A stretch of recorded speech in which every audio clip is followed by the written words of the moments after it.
이 저번 회차에 다이어트 약에 대해서 제가 굉장히 막 이렇게 흥분을 하면서 말씀을 드린 부분이 있었어요. 이 다이어트 약에 대한 부작용에 대해서.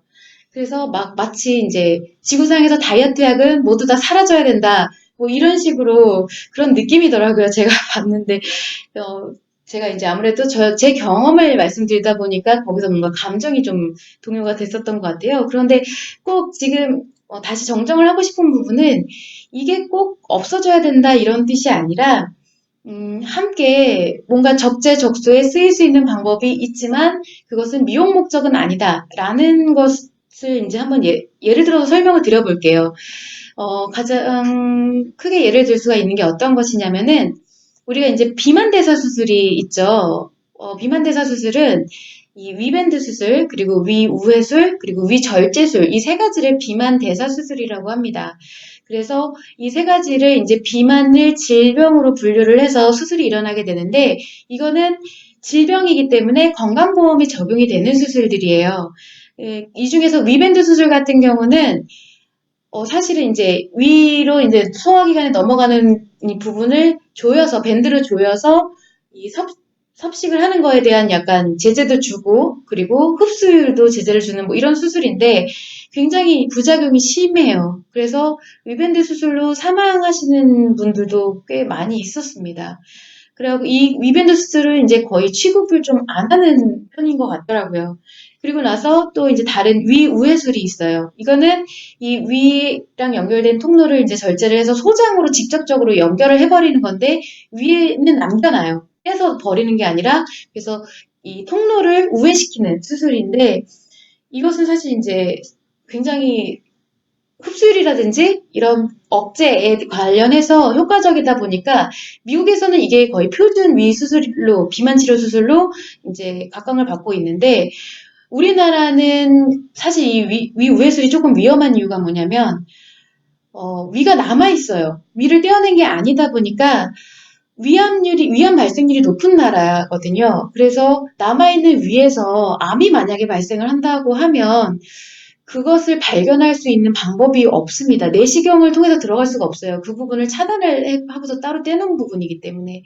그래서 이런 위우회술보다는 우리는 이제 위절제술, 위소매 절제술이라고 이 위에 대한 관략근 정도만 남겨놓고 나머지를 다 제거를 해버리는 수술이 많이 이제 우리나라에선 시행이 되고 있는데 우리나라가 이 위를 수술하는 기술이 굉장히 뛰어난 나라라고 합니다. 그래서 똑같은 수술을 해도 해외에서 이제 부작용에 대해서 15%가량 올라가는 것들이 저희는 이제 우리나라 같은 경우는 5% 이하로 떨어진다고 해요.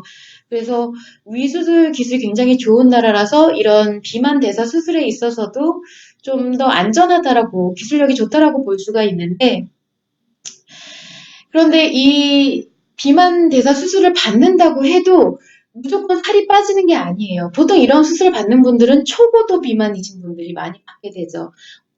이런 규정도 굉장히 까다로워서 어느 정도 이런 수치가 나오지 않는 이상은 수술로 적용이 안 되세요. 그런데 수술하고 나서도 무조건 살이 빠지는 게 아니라 수술 자체만으로 살이 빠지는 게 아니라 그리고 또 지방흡입 수술이나 이런 것처럼 외관적으로 이렇게 지방을 빼주는 게 아니라 반드시 수술 후에 습관이 변화를 해야 돼요. 내가 이것을 계기로 해서 식습관이라든지 운동이라든지 이런 것들이 기존의 다이어트처럼 같이 병행을 하면서 건강한 생활 습관으로 변화가 일어나야 되는 부분인데 만약에 이런 수술을 했을 때 심리치료가 병행이 된다. 상처치료, 심리치료가 병행이 된다라고 하면 결합이 된다라고 하면 더할 나위 없는 완전한 금상첨화라고 할 수가 있겠죠. 상호 시너지 효과가 날 수가 있는 부분이라는 거예요. 왜냐하면 우리가 이제 심리 회복에 있어서 그 비만을 오로지 심리 회복만으로 가능합니다. 이거는 어느 정도 한계가 있는 부분이거든요. 이런 거예요. 가령 암에 걸린 환자인데 뭐 종교적으로 이게 성령의 힘으로 치료가 된다. 심리 회복만으로 치료가 된다. 사실 이거는 사입이라고밖에는 볼 수가 없는 거죠. 우리가 몸에 대한 이런 기질적이라든가 몸에 대한 질병이 발생한 부분은 반드시 의학적으로 치료를 받는 게 확실하고요.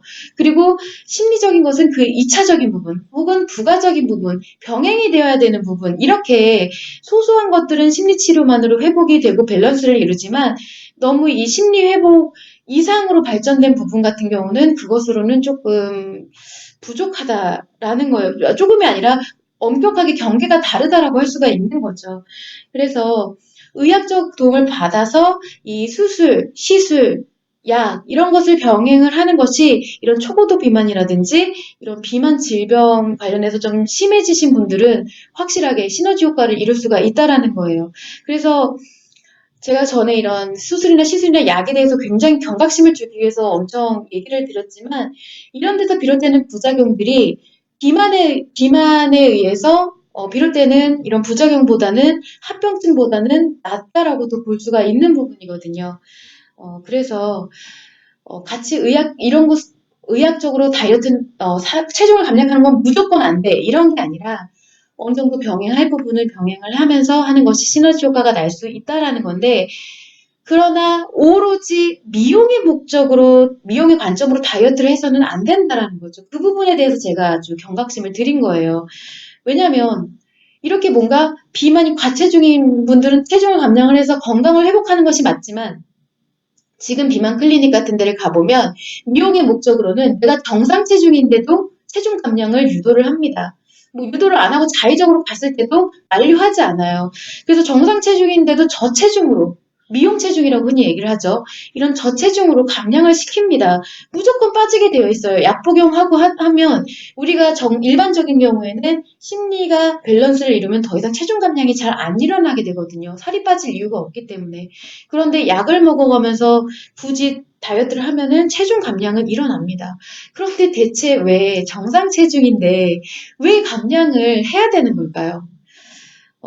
내가 몸은 문제가 없어요. 몸은 문제가 없는데 다이어트를 해서 감량을 해야 된다는 건 몸의 문제가 아니라 심리의 문제라고 볼 수가 있는 부분인 거예요. 자, 그래서 제가 또 드리고 싶은 말이 뭐냐면 예전에 저는 되게 유명 클리닉을 한번 방문했던 적이 있거든요. 지금 요즘에도 굉장히 유명한 클리닉이에요. 그래서 거기는 뭐 감량치가 이렇게 10kg 이하는 받아주지, 거의 일어나지도 않고 10kg 이상, 20kg, 30kg 빼시는 분들이 많이 찾아가는 클리닉이에요. 그래서 제가 이게 2시간이 넘게 걸려서 찾아갔는데 거기서는 이제 보통 이런 비만 클리닉은 의사분하고 직접적으로 상담하기 이전에 앞서서 상담 실장님하고 먼저 이게 상담을 하게 되죠. 이 상담 실장님이 처음에 물어보시는 거에 뭐냐면 우울증 병력이 있냐 아니면 혹시 우울감 때문에 뭔가 문제가 있냐라고 물어보시더라고요. 그래서 제가 뭔가 처음 듣는 새로운 질문이긴 하지만 사실대로 말하면 안 될 것 같다는 생각이 들어서 한 10년 전에 우울증을 앓았는데 지금은 다 개선이 돼서 괜찮습니다라고 얘기를 했는데 절대 안 된다고 하더라고요. 절대 다이어트 진행 안 됩니다. 여기서는 못 해드립니다라고 하는 거예요. 그래서 저도 상처가 막 작용을 하고 있는 상황이다 보니까 그냥 이대로 돌아가면은 안 될 것 같은 거죠. 이제 저의 뭔가 모든 삶이 무너질 것 같아요. 여기서 그냥 포기하고 돌아가면. 그래서 사정사정을 했는데도 결국에는 안 됩니다. 위험합니다라고 이야기를 들었습니다. 그래서 제가 그 당시에는 화가 났어요. 아니, 내가 내 돈 주고 하겠다는데 내가 그 위험 부담, 우울증, 나도 다른 다이어트 약 먹으면서 심리 변화가 일어났던 것도 느꼈던 때거든요. 그때는 이런 마음이론을 몰랐을 때조차도 이런 약을 먹으면 내가 심리적으로 뭔가 더 많이 부담감이 생기는구나라는 걸 알았을 텐데 그건 내가 부담하겠다는데 왜 치료를 안 시켜주느냐 싶어가지고 제가 많이 화가 났었어요. 근데 지금 생각해보면 너무 감사하다. 사실 이제 의사 선생님이 원칙을 갖고 계신 거죠. 이런 정확한 마음과 몸의 원리를 알고 계시는지는 제가 그거는 모르겠어요. 그렇지만 이런 다이어트 약물을 진행하고 주사를 맞아도 불안감이 드는 경우가 있습니다. 몸이 떨리고 불안감이 드는 경우가 있어요. 어쨌든 이런 시술 자체가 심리적인 문제가 좀 확대가 될 거라는 걸 분명 아시기 때문에 그거를 방지를 하신 거죠. 근데 그런 부분이 너무 감사한 거예요. 지금에 와서는. 제가 하고 싶고 이제 일어나가고 싶은 것들이 이런 겁니다. 그래서 각자의 분야가 있고 역할이 있죠. 이런 것에 대해서 각자의 역할에 맞게 바로 잡아가고 필요한 부분, 정말 이제 고도, 초고도 비만이다. 심리 문제도 심각하고, 몸매 문제도 심각하고, 이런 총체적 난국이다. 이럴 때는 모두가 힘을 합쳐서 이런 시너지 효과를 내야 되는 것도 맞고요. 하지만 그전에는 소소하게 내가 외형에 관련해서 다이어트를 한다 했을 때는 그게 몸의 문제가 아니기 때문에 심리의 밸런스를 맞추는 거, 심리 치료를 먼저 하고, 상처 치료를 먼저 하고, 이런 심리 회복을 맞춰가는 게 먼저 중요하다. 이렇게 각자의 역할을 바로 잡아가는 게 지금은 이제 굉장히 시작은 미약하죠. 시작은 미약해서 알려지지도 많이 않았고, 라이브 방송도 이제 고작 4회차에 들어섰고, 4회차가 끝난 것도 아니에요. 이제 시작하는 거고. 이렇지만 언젠가는 이런 패러다임을 바꿀 수 있는 날이 오지 않을까 해서 이런, 노력을 하고 있다라는 점. 그래서 여러분도 저와 함께 다이어트를 시작하는 저희 회원분들도 마찬가지지만 만약에 킷다이어트를 시작하신다고 하면 여러분 혼자서 하시는 노력이 아닙니다. 저도 함께 계속 노력을 하고 있어요. 그런 부분을 말씀을 드리고 싶어서 이렇게 서두를 또 한번 길게 이야기를 해봤습니다.